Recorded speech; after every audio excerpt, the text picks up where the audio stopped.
Welcome to rSlash AmITheButthole, where OP nearly murders his roommate. Am I the butthole for refusing to pay for my friend's Epipen?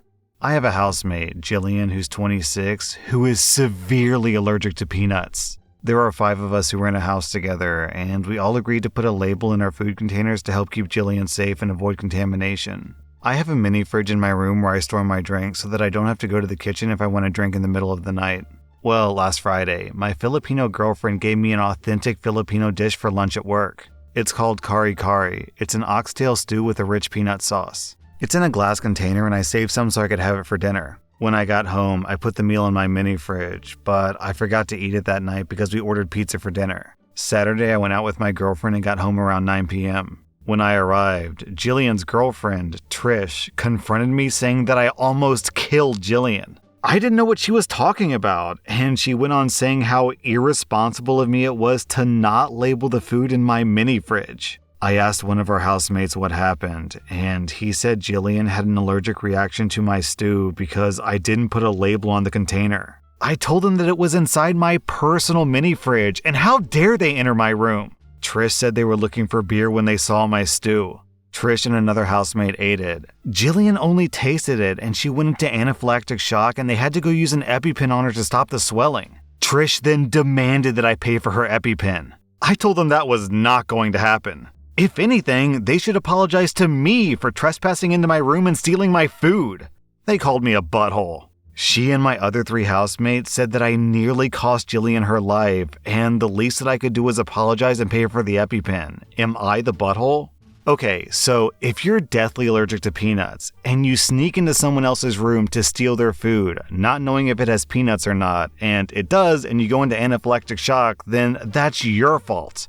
And if you think it's not your fault, then, well, I guess you're just nuts. You know what this reminds me of? There's this old Jim Carrey movie called Liar Liar. The whole premise of the movie is that Jim Carrey is this evil, lying, conniving lawyer, and his son makes a birthday wish that he could never lie anymore. And it comes true, and Jim Carrey can't lie, but he needs to lie to do his job. But there's this one scene that always stuck with me where he gets into a fight with his assistant. And his assistant tells a story where she's like, I had a friend whose house got broken into by a robber. And the robber broke into my friend's house and he slipped or something and landed on a knife that was left on a counter. And because of the wound that he got from that knife, he sued my friend and won $50,000. And then the joke in that scene is Jim Carrey is like, I would have got him $100,000. And then she storms off. And the point of that scene is to point out just how, it's a comedy, right? The point of the scene is to point out how absurd that is, that it's just completely mind-blowing. Why would a thief sue a homeowner for the consequences that they suffer after breaking into their home? You're a thief, dude. You shouldn't even be there in the first place. OP, I think what's going on here is that your roommates are just so wrapped up in the emotion of a potentially life-threatening event that they're literally incapable of distancing themselves from those emotions and realizing that they're the ones in the wrong here because they're completely in the wrong. They went to your room, they were trying to steal beer, which, is still theft, and instead they stole a gift that your girlfriend gave you. She cooked you a homemade meal from her culture, which is really sweet, and they stole that from you. And then they're like, oh, well, we suffered the consequences of our actions by stealing from you, so you have to pay the price. Give me a break. They're all nuts. OP, you get a perfect 0 out of 5 buttholes. Your roommates get 3 out of 5 buttholes. 1 butthole for trespassing, 1 butthole for stealing your food, and 1 butthole for blaming you for their actions. Am I the butthole for not letting my parents into my son's life after they secretly tested his DNA? I met my wife Sonia at a restaurant where she worked as a waitress. It took me a while to finally become her boyfriend. I introduced her to my parents, and they voiced their disapproval after meeting her. My parents think that Sonia is only using me to achieve her American dream. I told them that's racist, and I'm very offended by their assumption. After my wife accepted my marriage proposal, we asked for both of our family's blessings. Her parents were happy for us, but my parents were gutted and refused to give their blessing. Because of this, we decided to elope, and we only invited my brother and Sonia's best friends to be our witnesses. Long story short, now that we've been married for 2 years and we've welcomed our first child, my parents started to reach out to us. My kind-hearted wife didn't think twice about welcoming my parents into our lives. She let them meet our baby 2 days after being discharged from the hospital. My parents visit us regularly, and one day while Dad and Mom were playing with my son, Gareth, Mom said something along the lines of, "Aren't you the cutest baby ever? I'm so glad to confirm that you're indeed my grandson."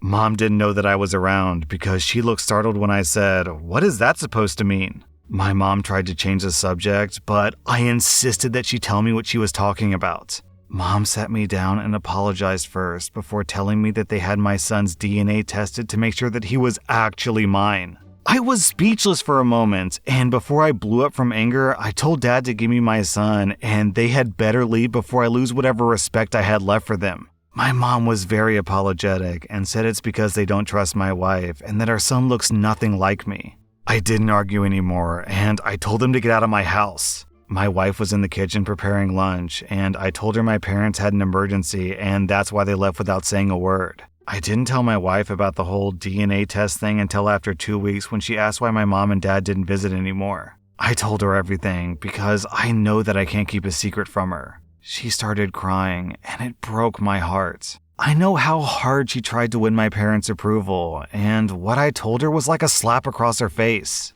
Last night, she told me that she can no longer let my parents into our child's life, and I agree with her. When my mom called to ask when they can visit again, I told them they're no longer welcome in our son's life. Mom called my dad, and I told him the same thing. He was livid. He called me ungrateful and cruel. He also said a few choice words about my wife, which angered me more. I didn't even hear the rest because I just hung up. Did I overreact? Am I the butthole?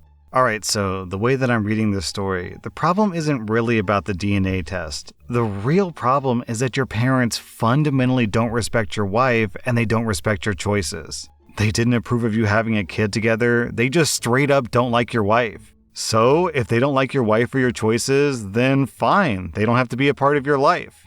I mean, fundamentally, OP, it's not so much that you're cutting them off, it's that they've cut themselves off due to the complete lack of respect that they're showing you and your wife. So, no, OP, you are completely justified here.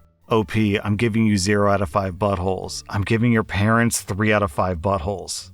Am I the butthole for standing up my friend on her moving day because she pulled a prank on me? I'm a 24-year-old guy, and my friend, Jess, is a 22-year-old woman.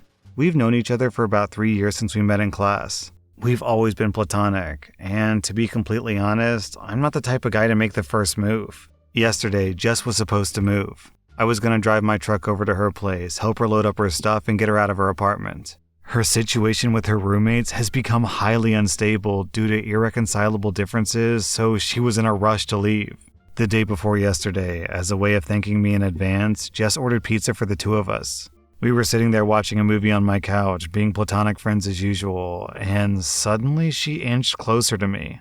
I figured it was nothing until a minute later she got a little closer. Then she got even closer, and all I could do was think about how it was finally happening. She squeezed up really close next to me and looked up at my face. I'm not the most confident guy, so all I could say was, "Hi," to which she responded, "Hi." Then she asked if I wanted to do something. I asked what something was, and she said, "Oh, you know, something." Still trying to keep room for plausible deniability, I again laughed and said that I don't know what something was. She kept staring at me and nodding, and I thought that I'd take my chances, so I asked if I could kiss her. She immediately stood up, walked to the other side of the room, and sat down on the armchair. Then she took out her phone.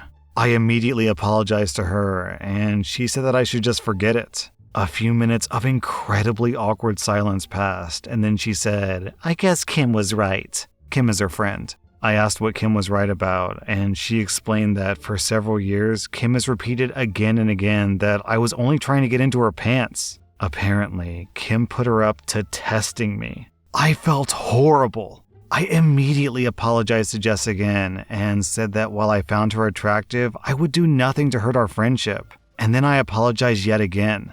Jess accepted it while crying a bit. Then I told her that she had nothing to worry about. After Jess went home, I got to thinking that it was incredibly mean-spirited that she would do that to me.